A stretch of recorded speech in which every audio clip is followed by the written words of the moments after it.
অনেক সকালে আজকে ঘুম থেকে উঠেছিলাম বাচ্চাদেরকে স্কুলে দিয়ে তারপরে এখন তো আর ঘুমাই না।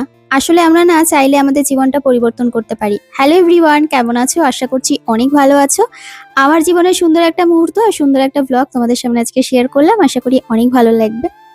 তো কেন বললাম এই কথাটা পরিবর্তন হয়েছে, কারণ এখন অনেক সকালে ঘুম থেকে উঠি। আগে মানে আমি তো অনেক রাত অবধি কাজ করি, তারপরেও না ঠিক ভোরবেলা ঘুমটা ভেঙে যায়।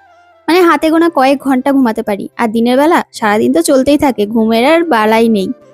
আর এইদিকে দেখো, ছাদ বাগানে এসে ফুল তুলছিলাম, স্নান হয়ে গেছে, ঘরের কাজ হয়ে গেছে, বরকে উঠাবো, তার আগে আমি পুজোটা কমপ্লিট করি। ছোট্ট ছোট্ট ড্রাগনের ফুল এসেছে, কি ভালো লাগছে। পুরো ছাদ বাগানটা চলো একবার ঘুরিয়ে দেখিয়ে দিই। সবে রোদটা উঠেছে তো অসম্ভব সুন্দর লাগছে, তবে এই গরমকালে এই যে রোদ, এরপরে যখন বেশি হবে তখন সেটা আর ভালো লাগবে না।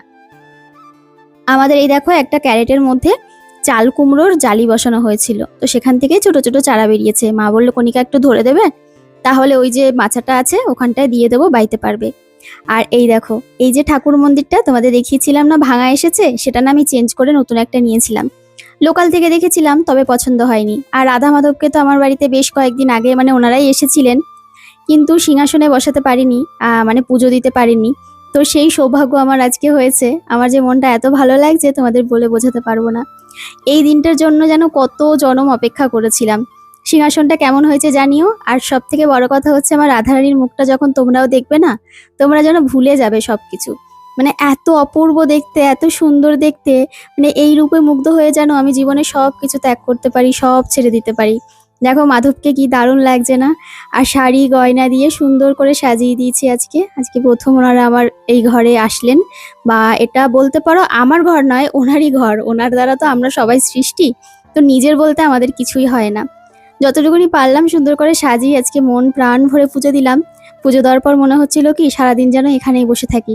আসলে আমরা চাইলে নিজেকে চেঞ্জ করতে পারি। যারা ভীষণ নেগেটিভ চিন্তা ভাবনা করো, ভীষণ নেগেটিভ মানুষ, ধীরে ধীরে তুমি হয়তো জানো না তুমি কতটা নেগেটিভ হয়ে যাচ্ছ।